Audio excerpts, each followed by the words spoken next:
Boa noite, irmãos. Reforçando que são todos bem-vindos. Rogo que sintam-se bem e coloquem o pensamento naquilo que vieram buscar no encontro de hoje. A reflexão dessa semana versa sobre o capítulo 9 do Evangelho segundo o Espiritismo, que tem como título Bem-aventurados os que são mansos e pacíficos. Essa é a quinta série, né, das 5 bem-aventuranças. Essa já é a quarta. Nós estudamos semana passada, então, bem-aventurados aqueles que têm puro coração. E agora, então, falando das bem-aventuranças para aqueles que são mansos e pacíficos. Sabemos também que quando a gente fala em bem-aventurados, significa a gente dizer que são felizes aqueles que têm puro o coração, felizes aqueles que cultivam a mansidão, que cultivam a pacificação. É um desafio, muitas vezes, a gente pensar e falar, né, na questão de pacificação, de mansidão, uma vez que a gente hoje está envolvido num mundo que tanto nos exige corridas, que tanto nos exige respostas rápidas, que tanto nos exige rapidez num retorno, né? Então, vamos ver o que Jesus traz na sua mensagem. Né? Esse capítulo traz muito a reflexão voltada a gente cultivar, né, a afabilidade, a doçura, a paciência, a paz e a harmonia interna. Então, vamos dar uma olhada no que Jesus traz numa das partes do capítulo, tá? Para a gente ter como início, a gente pode pensar um pouquinho no que é o conceito de paciência, né? Quando a gente fala em pacificação, nós vamos ligar um pouquinho com a questão da etimologia da palavra voltada à pacificação, à paz, e também à paciência. Paciência é uma virtude que nós temos, está conosco, né? É a virtude da gente se manter em equilíbrio, da gente se manter equilibrado, de nós mantermos o controle emocional, controlar as nossas emoções. Será que isso é fácil? A gente pode exercitar essa virtude, né? Nós talvez não vamos ter essa ação de controlar a nossa paciência, né? De termos paciência 100% do tempo. Mas, por determinados períodos, a gente pode sim manter esse controle. E a gente também tem que pensar que a paciência ela está diretamente ligada ao retorno, à resposta rápida que a gente dá diante de uma ação que a gente recebe. Então, muitas vezes, a gente é colocado diante de uma situação, de uma vivência, que a gente tem que estar ali naquele momento e dizer um sim ou não, e estar pronto ou não.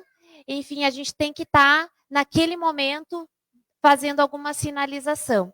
Então, quanto a gente está consciente daquele momento que nos cerca, para conseguir discernir e dar uma resposta correta, e dar esse retorno da maneira como tem que ser dado, né?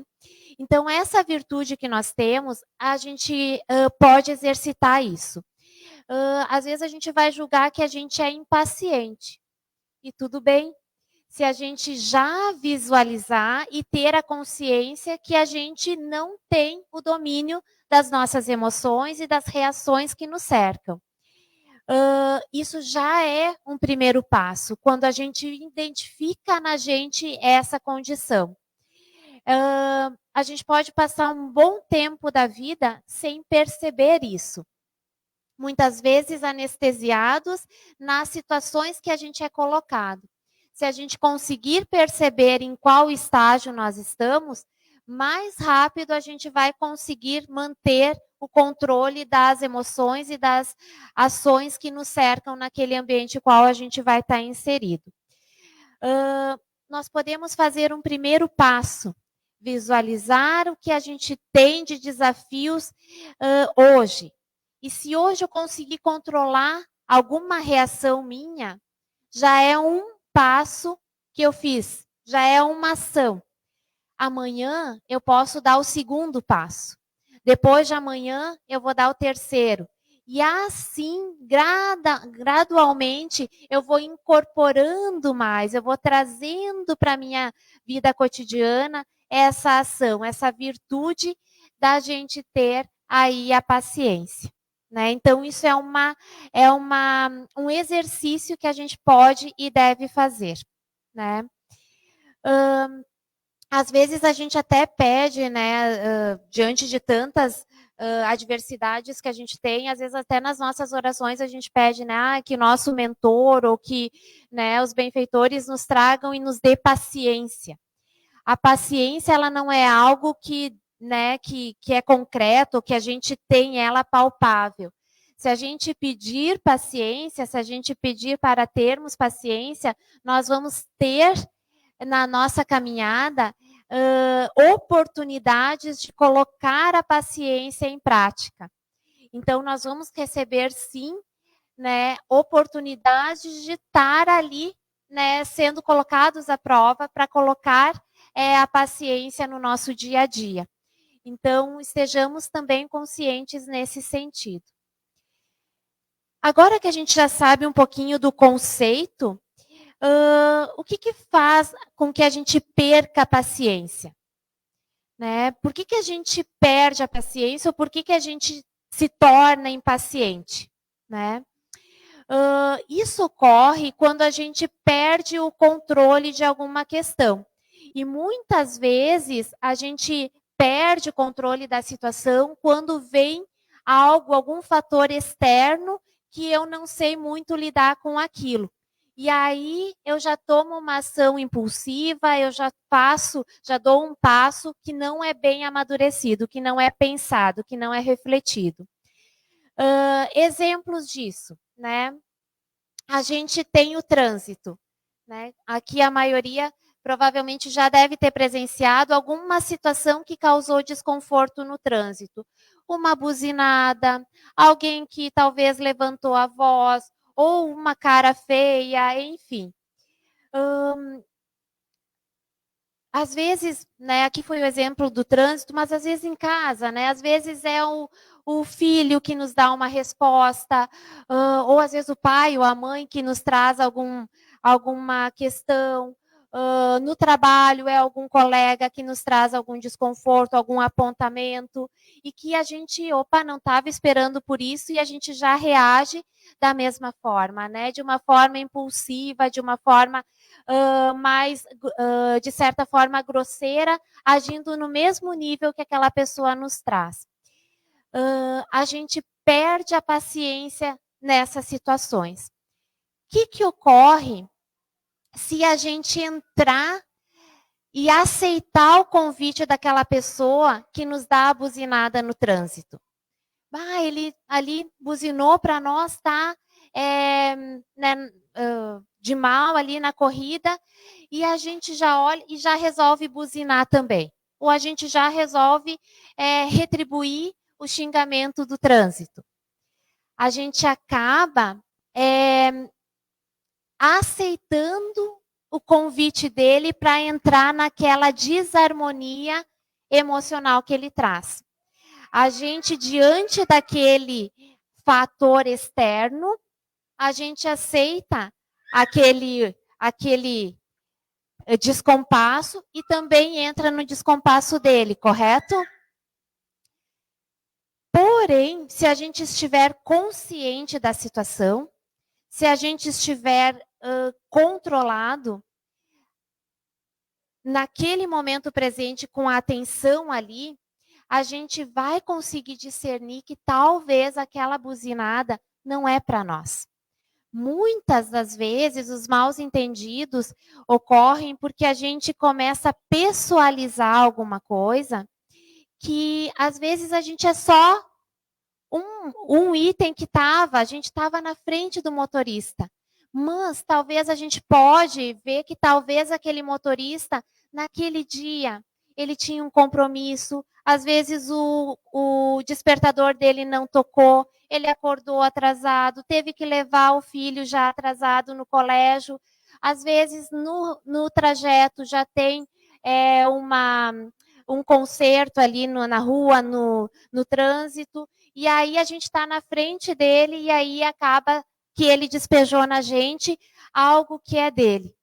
Se a gente aceitar o convite dele de também ficar bravo e de entrar na sintonia, às vezes a gente pode criar ali, num momento, algo de desajuste que depois pode causar um sofrimento para nós por uma longa vida. Às vezes, um ato mal pensado que eu tenha feito pode fazer com que eu responda por esse ato por um bom tempo. O que ele está fazendo com quem está ali comigo é de responsabilidade dele. Mas o que eu faço com relação àquilo que ele está fazendo é de responsabilidade minha. Sou eu que vou responder por aquele retorno que eu fiz para ele, por aquela buzinada que eu retribuí, por aquele xingamento, por aquela resposta que eu dei para o meu colega lá no meu trabalho, por aquela ação impensada que eu fiz com o meu filho, ou que eu fiz com o meu irmão em casa, ou com um parente, ou com um amigo, né?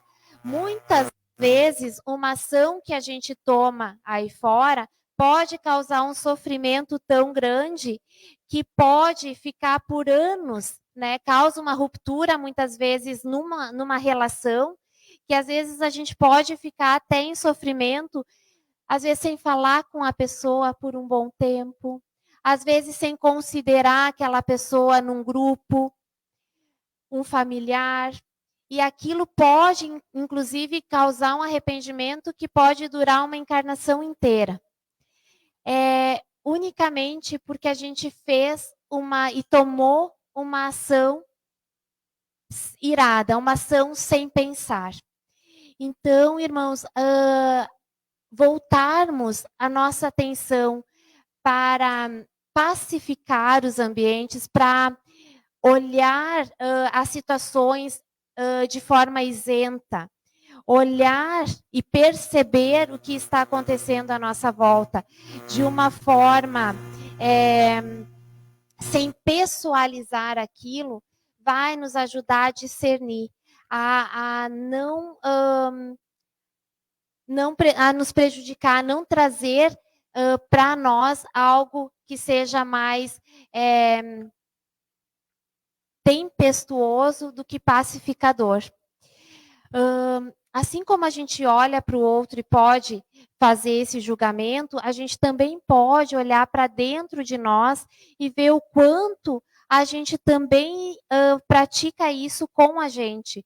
O autocuidado, a nossa paciência, o cultivo da paz e da harmonia em nós. Como que a gente vai, num ambiente qual a gente está inserido, ser promotores da paz, ser promotores de ambientes saudáveis, se internamente a gente está envolto num ambiente de revolta, num ambiente de tempestades. Que sejamos calmaria, que possamos olhar para dentro e consigamos tranquilizar os nossos pensamentos, os nossos sentimentos, para daí reverberar no meio em qual a gente está inserido isso para com os outros. Quando a gente nos melhora internamente, nós conseguimos também fazer com que o outro nos veja como um porto seguro naquilo. E aí a gente vai criando certo equilíbrio, certa harmonia nas relações. O capítulo 9, esse das bem-aventuranças aos mansos e pacíficos, é um capítulo bem apropriado para a época que a gente está vivendo.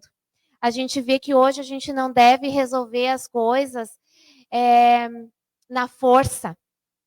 né? A lei de Talião, que era olho por olho, dente por dente, isso era há séculos atrás, né? Hoje nós temos o nosso avanço, o nosso despertar moral, que possamos também refletir nesse sentido, né? Que possamos pensar nos ensinamentos que esse capítulo nos traz. Tá? Irmãos, isso é um pouquinho então da mensagem que o capítulo nos traz. Espero ter contribuído com vocês. Tenham todos uma boa noite, uma boa semana, fiquem todos em paz, fiquem todos com Deus e que assim seja.